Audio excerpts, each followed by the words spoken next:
our Philippine Politics and Governance Module 1, we have concept, relationship, and importance of politics, governance, and government. So ito po ang ating pag-uusapan today. And Tutor Rom, ano po? So, saan po manggagaling ang ating module? Okay, we would like to thank SDO Manila for allowing us to use their module for this episode.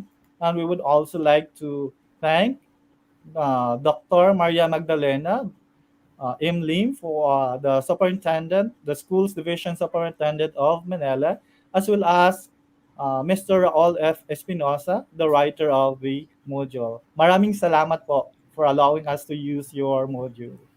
Yes, maraming salamat po, SDO Manila. And bago tayo magpatuloy, we would like to remind our E2Live cuties na next meeting po, we will have to feature our cutie of the week. So, listen carefully and attentively sa ating discussion and be participative po. Ano po? So, you have your comment box there. You have to type kung ano man po ang inyong POV, point of view. Dahil dito po sa Philippine Politics and Governance, welcome po ang inyong mga positibong pananaw. Kaya nga po, kung makikita nyo po sa ating post, ang ating Philippine Politics and Governance ay pupukawin ang inyong positibong pananaw. And with that, let's have our pre-activity. Teacher Rom?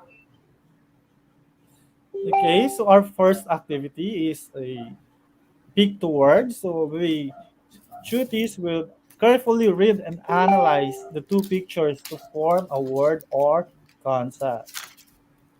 Okay, so tingnan na po natin ang una. Tutor Rom, ano po kaya yung first picture?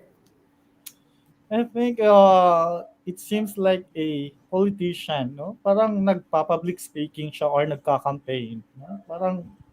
Parang si Duterte ata to. How about the second picture, Tutor Ka? Ano kaya ang ibig sabihin niyan? Yes, Tutor Rom, animals. Obvious na ba? Animals. So, tingnan po natin kung ano ang tamang sagot. Tingnan nga natin, Tutor Rom, meron na po ba na sumasagot sa ating comment box na ating mga cuties? May nakikita na po ba kayo? Sila kaya, ano kaya ang kanilang answer? Meron na po ba? Oh, sumagot din si Ken, no? From SDO City Ubogo, sabi niya, political animal. Tama kaya si Ken, Tutor Ka? Okay, tingnan natin. It's political animal. Tama si Ken. Very good. Now, next. Tutor Rom, first picture po. It seems like a group of individuals, parang different sectors of society, or it seems like a group of professionals. Mhm. How about the second picture, Tutor Ka? What do you think about it? Para ano po, weighing scale, gavel, and some books. So, batas. Tutor Rom, sino na po ba ang may guess dyan sa ating mga cuties? Meron po ba? I think Janine answered. Sabi niya, political law. Tama Tingnan kaya si nga. Janine, Tutor Ka? Tingnan nga natin. It's public law. Okay. So next one, nag-enjoy kayo ang ating mga cuties. So kung gusto ko makita yung kanilang mga comment, ano? Tutor Rom, first picture po. It's a group of nations, no? Parang different flags of different countries, no? How about the second picture, Tutor Ka? What do you think about it? Para pong nakaka-relate yung ating mga cuties. Parang ano, no, may puso-puso. Relationship goals. No, Tutor Rom. Parang Valentine's Day, World Valentine's Day. Yes, post-Valentine's Day. So, tingnan nga po natin ang Tamang sagot, international relations. Okay. So ano kaya ang connection ng mga ito sa ating pag-uusapan? Next po, Tutor Rom. First picture. It seems it's obvious it's a house, but I don't know if what's the connection of this, no? Para siyang bahay, ano, gusali, or it's just a building. How about the second picture, Chuturka? What do you think about it? Papel eh. Tapos may nakalagay policy. So, batas ulit or pulisiya. So, ano kaya? Meron po kayang mga sagot ng ating mga cuties? Yeah. Sumagot si Rose D. V. Pilayo. Sabi niya, domestic law? Domestic law ba yan? Chuturka? Ito nga, napindot ko na, na-excite ako eh. Domestic policy. Ah, Ayan, ako, muntik na. Konti na lang, konti na lang. And for the last one, Tutor Rom, first picture. What is your guess? so parang bags, no? Parang nagsha-shopping ata to eh. But it seems there's a word under it. It says local, no? It has baka local policies ata to, no? How about the second picture, Chuturka? Nakalagay, government eh. Diba? Para building. Okay. So, ano po kaya ang ating mga sagot ng ating mga cuties, Tutor Rom? Okay, sumagot si Elena Eunice Reveral. Sabi niya, local government. Tama kaya si Eunice, Chuturka? Tingnan natin. Okay, it's local government. Nandiyan na yung sagot. Okay, so congratulations doon sa ating mga cuties na nakapagsagot, nag-participate. Give yourself a round of applause. Ang galing-galing nila, di ba? So, let's proceed, Tutor Rom. Ano kaya ang mga words na ito at ano ang kanilang connection sa ating pag-uusapan? So, take it away, Tutor Rom. Okay, so our objective for today's lesson is that in this session, the tutor should be able to explain the concept and relationship and importance of politics, governance, and government. They were also able to establish the relationships among the given concepts through infographics. And lastly, they will become an active agent of social transformation. Kasi So, nga naman, sabi ni Doc Rizal, ano niya yung sabi ni Gat Jose Rizal, tutor ka? kailangan ang kabataan ang kinabukasan ng ating bayan. Tama po ba yon, Tutor Rom? Tama, tutor ka. Ang kabataan ang pag-asa ng ating bayan. Okay, so with that, let us start our Module 1. So ano ang ating topic? Concept, relationship, and importance of politics, governance, and government. Ano po kaya ang kanilang konsepto dito? So, sabi ni Aristotle coined that man by nature is a political animal. Bakit kaya nasabi niya ito? Because man becomes man, among others, in living in a society governed by laws and customs. The man develops his potential and realizes its natural end in a social context. Alalahanin po natin na ang tao by nature is social siya. At tayong lahat ay nakatira sa isang pamayanan na kung saan nakikibahagi tayo sa mga gawaing ito. At napaka-importante na maging parte tayo ng komunidad na ito na ating ginagalawan. Di po ba? So kasama dyan yung communication, pakikipag-usap, pakikipagkapwa, at pakikibahagi, pakikisalamuha. You're sharing your values, your ideas to others so that ma-carry out natin kung ano man yung idea or yung ideolohiya ng isang komunidad. Naku, napakarami ko nang sinabi, na-excite ako, Tutor Rom. Di ba? So, with that, ano ba ang politics? Okay, so let's go for the first word, politics. It is rooted from the word polis, the city-state that flourished in Greece. Tanda po natin, itong polis na ito, nagsimula ito sa bansang Greece, the ancient civilization. Tama po, Tutor Rom? Tama, ma'am. Tumpak. Okay, so ano ba yung politics? It is a mechanism used by the government in order to control, influence, and implement policies and programs that are deemed important in delivering service to the people. Pag sinabi nating mechanism o mekanismo, ito ay pamamaraan ng gobyerno para maisakatuparan o para mai-deliver, maipabahagi sa taong bayan ang mga serbisyo sa maayos na pamamaraan. Ano po, yung mga pulisiya, yung mga programa na dapat ipatutupad upang ang layunin ng isang pamayanan o ng bansa ay maipatupad ng maayos. Kasi pag wala pong pulisiya, walang maayos sa programa, ano kaya sa tingin nyo yung magiging resulta nito?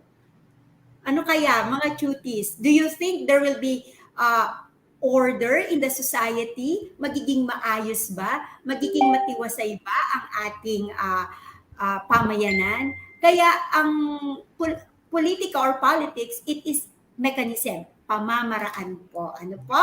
So, let's proceed with another concept, which is government. Ano po ba ang government? It is an organization that exercises the authority to govern based on the existing legal frameworks. Kung kanina po ang pinag-uusapan natin ay pamamaraan, mekanismo ng politika, ang gobyerno naman po ay isang organisasyon kung saan sila po yung nagki-carry out, okay, ng mga umiiral na batas o law sa bansa natin. And with that, Tutor Rom, ano po ang next concept natin?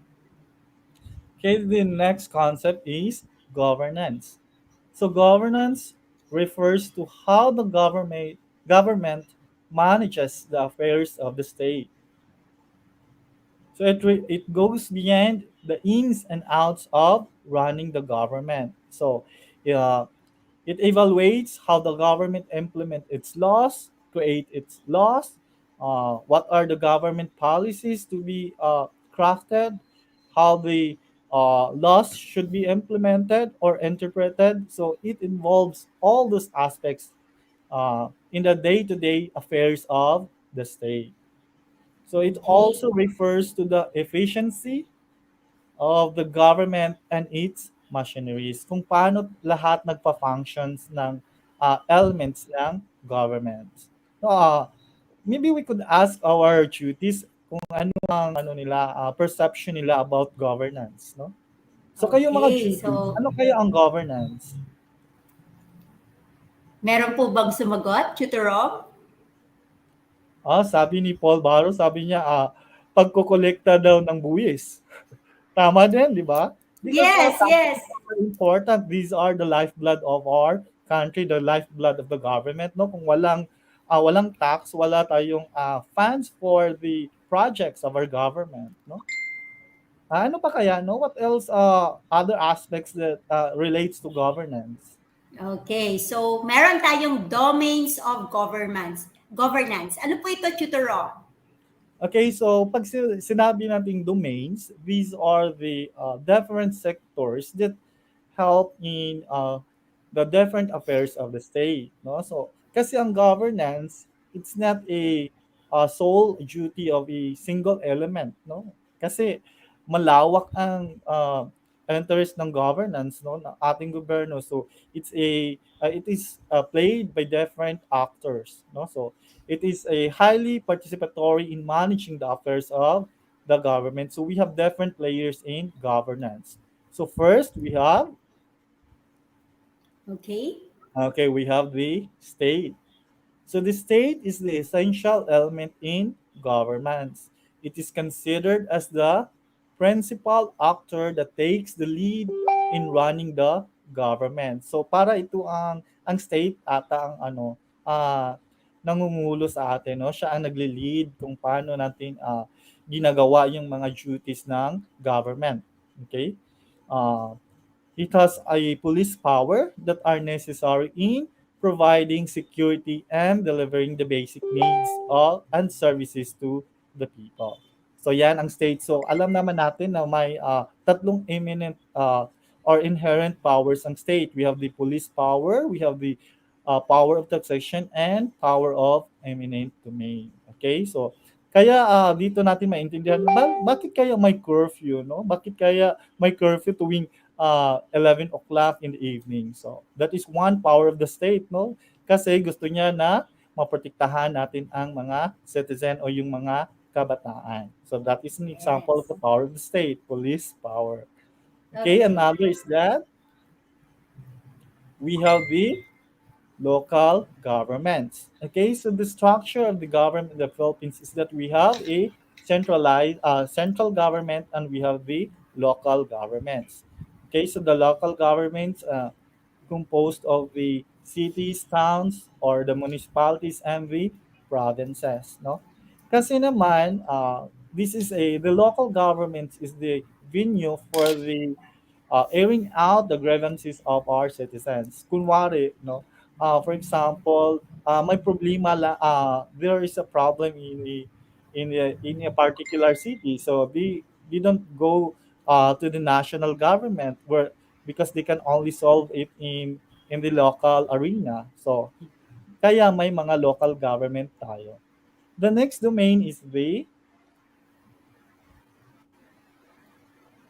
private corporations and business organizations. Okay, so we are considered the lifeline of the governments. Okay, the private sector is the friend of the government. Okay, they can provide financial resources by means of donations, grants, or loans for projects that are beneficial to the people. So, even in our education, no, in the Department of Education, nakikita talaga natin yung relationship between the private entities and the government, no? Especially the Department of Education. Makikita natin yung mga buildings ng DepEd, di ba? Some of the buildings of the DepEd are donated by the private corporations, no, mga businesses, no. So the private corporations and business organizations helps in running the government, not through donations, providing loans to the uh, public, no, to the government. And the last one is the okay, civil society. So civil society refers to the organization that advocates certain issues. No?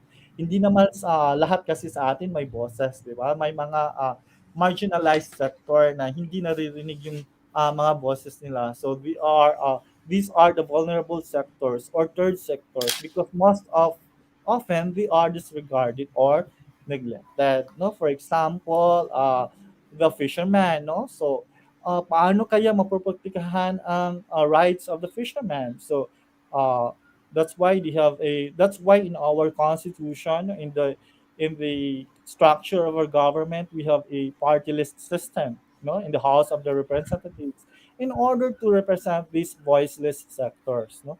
Kunwari tayo ma'am, 'di ba, yung teachers, may party list din tayo, no. We have the uh, Yes. act, no? We have the act and other party list that represent the teachers, no? Yung police din, we have also their party list in order to voice out their grievances. Okay? And those are the important domains of governance. Yes, tama po yun. So, kung titingnan natin, apat ang domains ng governance. We have the state, the local government, the private corporations or business sectors, and the civil society. At itong apat na ito ay napaka-importante sa ating pamayanan na kumikilos. Okay? So, there is fields of political science. So, ano kaya ang mga ito? Tutor Rob? So, we all know that a political science is a broad field, no? Kaya we divided in this into different fields. Okay, so in order to fully understand what politics, governance, and government and international system are all about, so that's why we have different fields of political science. Okay, first we have the political theory. Okay, so what is political theory? It examines the different philosophies, theories, and principles related in the study of political science. So it is the study on what form of government should be adopted by a certain country. For example, in our country, the Philippines, no, it is enshrined in our 1987 Constitution that the Philippines is a democratic and republican state, no? So that's this is the field wherein we evaluate bakit kaya democratic at republican state ang inadapt ng Pilipinas. Okay, so those are the examples or concerns under the political theory. Okay, the next field of political science is international relations.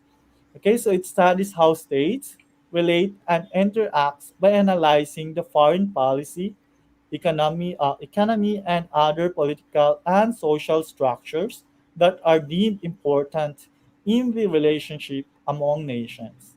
Okay, so dito natin naiintindihan bakit nag-away-away ang mga bansa, bakit may mga embargo sa Middle East, bakit may mga political crisis sa ibang region of the world, no? So these are the concerns of international relations. And we have also to take note that we are not the only nation in this world, no? We have the other states, no? Kailangan natin makipagkaibigan nila. We have to be an ally of those. Just like in the Philippines, di ba, we have a good international relation with the United States of America and other countries, no? Because we have to work hand in hand, no, with other nations. And the third one is the comparative politics. So what is comparative? No, from the word comparative, it's just like we are comparing the different politics of a certain nation from the other. Okay, so this field takes into consideration the politics and governance that is existing in different countries. So we have to study why the United Kingdom have a queen. No, bakit may queen sila? Bakit ang Pilipinas we don't have a queen? Why do they adopted monarchy? No, so that is a part of the comparative politics, and we also study their business policies, no, their economic principles. So those are the concerns of comparative politics. Because if uh, those are have a lot of advantages of in their country, then we might adopt those policies or regulations. Okay, those are the concerns of comparative politics. Okay, what are other fields of political science, tutor ka? Okay, so to continue with it, it is public administration. Ano ba tungkol ba saan yung public administration? It's implementation of uh, government policy. Ano po? So dito ipinatutupad yung mga batas. Paano ba ipatutupad yung mga batas sa pamayanan? Okay? So next one is domestic policy. Kung merong mga pulisiya, ito yung administrative decision that are directly doon sa pamayanan o sa tao within the state borders. So, ibig sabihin, kung domestic, tulad ng nakita natin kanina sa exercise, ito ay dito lamang sa ating bansa. Okay? Or LGUs, those are yung mga ipinatutupad na batas sa mga LGUs are domestic policy. Kasama yun sa domestic policy. And we have your public law. Ano ba yung public law na sinasabi, di ba? So sabing ganon, part of law that governs between legal persons and government. Ano? Ito yung branch ng political science wherein ipinatutupad ang mga batas between individuals and the government. Ano po? So kaya tayo may mga public attorney law office, di po ba? Sila yung pumapagitan sa mga individual na kung saan kailangan ng mga legal advices or paano nila malalaman ang kanilang mga karapatan bilang isang pamayanan. So those are the different fields of political science. Tutor Rom, ano po ba ang point of view ng ating mga tuties regarding sa field of political science? Meron po ba silang mga reaction regarding political theory, domestic policy, comparative politics? Okay, sabi ni Sean Christoph Cubiera, sabi niya, it really helps to daw, no, na that he understood the different fields of political science. Sabi niya as a UM student daw, no, magagamit niya talaga yung nalalaman niya dito, no, sa araw-araw daw niya na gawain, no. Okay, meron pa ba po dyan? Have you seen any other answer, Tutor Kat, from our tuties? Right now, Tutor Rom, wala po akong makita dito sa screen ko. So, I am depending on you. Okay? Pero alam ko na maraming gustong i-share ang ating mga duties. So, with that, okay, so reserve nyo yan kasi next lesson ako mas marami pa tayong matututunan. So right now, Tutor Rom, tingnan natin kung ano ba ang... May umabot po. Yes. Yes, Tutor Rom, ano po yun? Sabi na ni Dina Marie, no, sabi na, it have a lot of advantages to the citizens daw, no? Sabi ni Dina Marie D. No? Okay. Sabi niya, the different fields of political science have advantages to the citizens daw. Sabi niya. Okay, so totoo naman yun eh, di ba? So, first lesson pa lang natin ay marami na silang natutunan. So, tingnan nga natin kung talaga bang nagrema sa kanila ang ating discussion kanina, no? So, let's have our post activity. So, this one, our dear cuties, carefully read the following items. Write the letter of the correct answer. So, Tutor Rom, for the first item. Okay, question number 1. Which among the following is not a domain of governance? Letter A, state. Letter B, civil society. Letter C, despotism. Letter D, local government. Okay, and the answer is letter C. Tutor Rom, may nakakuha ba ng tamang answer? Yes, no. Dina Marie from City of Bogo got the correct answer. Sabi niya letter C. James Maswangat, Elena Eunice, Erica Argawanon, Bruce D. Pilayo, Jane Malabat. So, I think lahat sila nakakuha ng tamang sagot, no? Si John Wayne Ibalam, Carlin Ibanez, lahat tama ang sagot nila. Letter Very, C. very good. So nakikinig talaga sila sa ating discussion. Yes, ang galing, ang galing. Second item, Tutor Rom. Okay, question number 2. Which among the following best describes good governance? Letter A, prioritizing the poor and the oppressed. Letter B, reviving the old yet effective government policies and programs.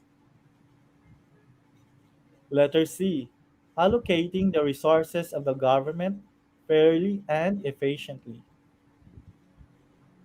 Letter D, involving the state, local government, private business, and civil society in managing the affairs of the government. Okay, What tingnan could be nga the natin. answer? Tingnan nga natin, Tutor Rom. Let's wait the answers of our tuties.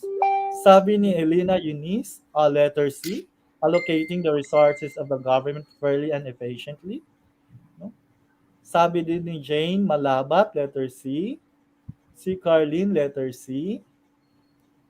Si Maria Lensan, letter C din. Erica Argawanon, letter C. Maraming sumagot ng letter C. Ano kaya ang tamang sagot, Tutor Ka? Okay, reveal na natin ang tamang sagot ay letter Letter D. Okay. Involving the state, local government, private businesses, and civil society in managing the affairs of the government. Di ba kaya nga kanina pinag-uusapan natin, di ba, yung four domains of governance. Tama po ba, Tutor Yeah. Rom? Yes. Yun. So, yun talaga yung best na nagde-describe sa good governance. But anyway, cuties, don't worry kasi marami pa tayong mga activities na gagawin in the near future. So, maganda rin na talaga nagpa-participate silang lahat. Di po ba, Tutor Rom? Mm. Yeah, the tutors are very participative tutor ka. Okay. And with that, we will have your, okay, number 3 question.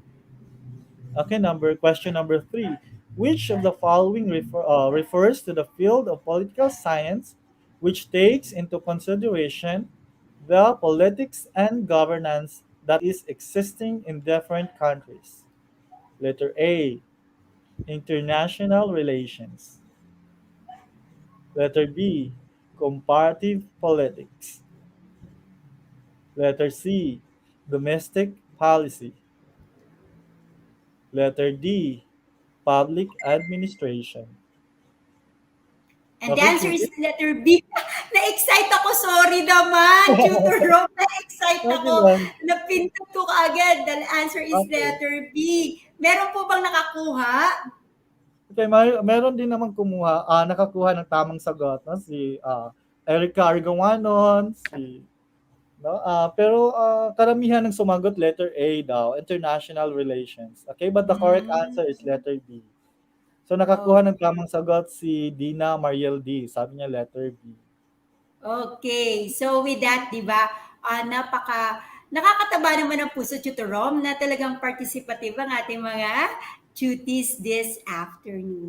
And with that, we will leave them with the assignment. And wait, okay? Dito sa assignment na to, we will select the best 3 na makakagawa nito. And on the next episode, on our next lesson, if i-feature natin sila. Di po ba, Tutor Rom? Yes, no. We will select also duty of the week, no, for this week if i-feature din natin next week. Okay, so this is may duty of the week tayo and then may 3 best assignment tayo. Di po ba? So marami pa tayong pasabog. Next episode, i-reveal natin yon. But for this afternoon, this is your assignment. Tutor Rom? Okay, your assignment is to create a digital infographic on the relationship of politics, government, and governance. Okay? Tutor ka, ano kaya ang connection ng tatlong concepts na to? No? What is the connection of politics, government, and governance? Siguro sila yung nagpapatakbo ng ating pamayanan. Parang ganun, no? Tutor Rom? Kasi yung government, 'di ba? Yun ang institution kung na nagpapatakbo ng ating mamamayan, no? Ng ating state, no?